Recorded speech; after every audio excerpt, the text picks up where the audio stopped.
अगर आपके पास बहुत सारे जीएसटी इनवॉइसेस हैं, उसकी लिस्ट आपको एक्सेल फाइल में दी गई है और जहां आपको फाइनल अमाउंट दिया है और जीएसटी रेट दिया हुआ है। अगर आपको हर कस्टमर के टैक्सेबल अमाउंट फाइंड करनी है, सीजीएसटी एसजीएसटी फाइंड करनी है, तो कैसे कैलकुलेट करोगे?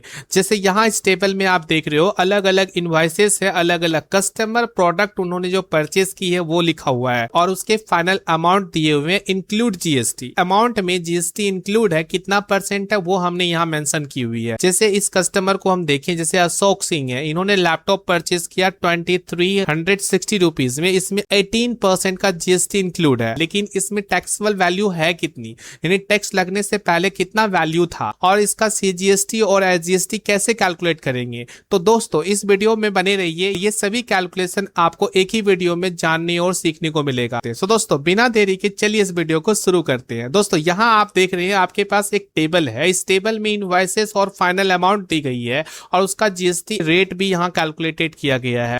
एंड दोस्तों चलिए यहाँ पे हम सबसे पहले टैक्सेबल अमाउंट कैलकुलेट कर लेते हैं। तो यहाँ हमें सबसे पहले टाइप करना है इज इक्वल टू एंड यहाँ सेलेक्ट करना है final amount. Final amount select करने के बाद आपको डिवाइड का सिंबल देना है और ब्रैकेट ऑन करके आप 1 प्लस जीएसटी रेट सेलेक्ट करना है एंड उसके बाद ब्रैकेट को बंद कर जैसे एंटर करेंगे तो यहाँ आपका टैक्सेबल वैल्यू कैलकुलेट हो जाएगा। साथ ही इन सभी इनवॉइसेस का टैक्सेबल वैल्यू फाइंड करने के लिए इन सेल को नीचे हम कॉपी पेस्ट कर देते हैं। जितने भी हमारा नीचे अलग अलग इनवॉइसेस हैं, सबका टैक्सेबल वैल्यू फाइंड हो गया। अब हमें यहाँ पे कैलकुलेट करना है जीएसटी अमाउंट। जीएसटी अमाउंट को कैलकुलेट करने के लिए इक्वल्स टू देकर आपको फाइनल अमाउंट सेलेक्ट करते हुए माइनस देना है, टैक्सेबल अमाउंट सेलेक्ट करना जो आपने अभी कैलकुलेट किया एंड उसके बाद एंटर। तो यहाँ आप पाओगे कि जीएसटी अमाउंट कैलकुलेट हो गया। 2000 इस इनवॉइस का टैक्सेबल वैल्यू है और 360 रुपए जीएसटी है। इन फॉर्मूला को नीचे कॉपी पेस्ट कर दो। अब आप यहाँ पे देख रहे हो कि जीएसटी अमाउंट जो है